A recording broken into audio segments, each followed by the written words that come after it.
दुकानों के shutter inspector राज के कारण बंद हो जाया करते थे एक समय भी था। उस समय हमारे पूर्व के पदाधिकारियों पंडित श्याम बिहारी मिश्रा और लाला विशंबर दयाल जी ने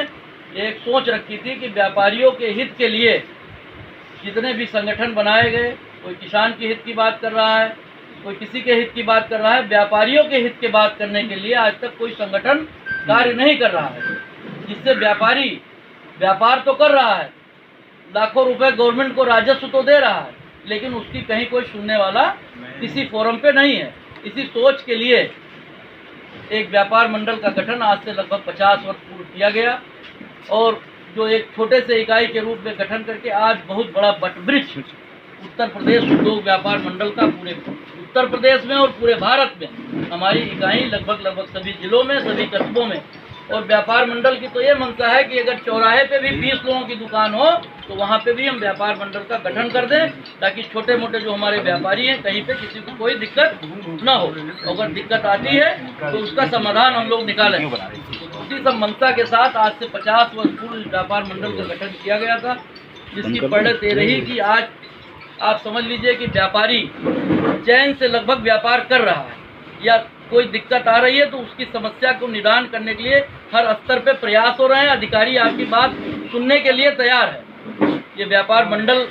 की ही मजबूती का परिणाम है कि आज जिले स्तर पर से लेकर के प्रदेश स्तर तक हर जगह, हर फोरम पे आपकी बात सुनने के लिए, आपकी बात को प्रभावी ढंग से निराकरण के लिए हर स्तर पे अधिकारियों की तैनाती की गई है, जो आपकी बात को सुने।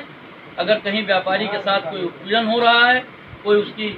मंशा के विपरीत काम हो रहा है, तो उसको सुनने के लिए, समझने के लिए, उसके निराकरण के लिए हर स्तर पे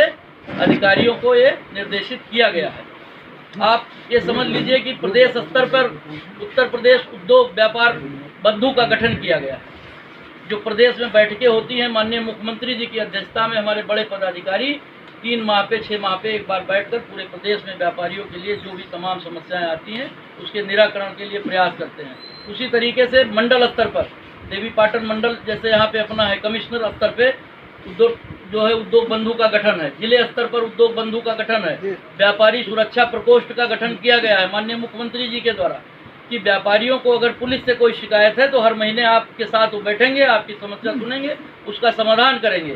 प्रदेश स्तर पर कोई समस्या है, देवी पाटन मंडल स्तर पर कोई समस्या है, यहाँ तक कि अभी हमारे एक निवेदन पे यहाँ की कप्तान साहिबा ने थाने स्तर पर उस व्यवस्था को लागू कर दिया है और भगवान चाहेंगे तो अगले माह या इसी माह में यहाँ का जो भी थाना इंचार्ज होगा या चौकी इंचार्ज होगा आपसे चाय पीने के लिए आपको बुलाएगा कि बंधु आपके सामने अगर कोई समस्या है तो आप अपनी समस्या हमारे सामने रखिए, उसका निराकरण होगा।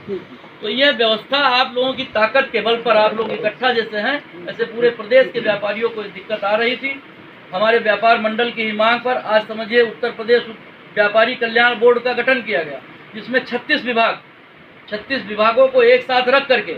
उनकी समस्याओं के निदान करने के लिए एक पोर्टल बना दिया गया कि आप कोई भी लाइसेंसिंग लेना चाह रहे हैं तो ई पोर्टल के माध्यम से आप उस पर डालिए और आपको सारे लाइसेंस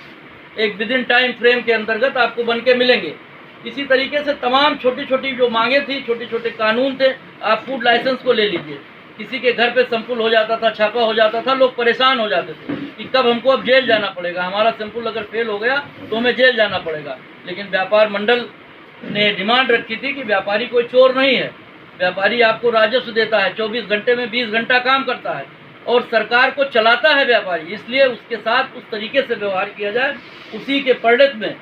जो काले कानून थे उसको समाप्त किए गए। आज अगर आपका फूड का कोई भी सैंपल होता है तो आपको कोई घबराने की आवश्यकता नहीं है। फूड का सैंपल अगर आपका फेल भी हो गया तो जिले स्तर पर ही उसको समाधान करने का एक प्रयास किया गया है कि एडीएम स्तर पे उसको जुर्माने के साथ उस सैंपल को समाप्त किया जाए। जब तक उस सैंपल में कोई ऐसी चीज़ न निकल आए कि इसको खाने से कोई व्यक्ति की जन हानि हो सकती थी, तब तक आपको वह व्यवस्था समाप्त की गई। इसी तरीके से तमाम ऐसे कानून जो थे उस कानून को व्यापार मंडल के दबाव में सरकारों ने समाप्त किया है। आगे भी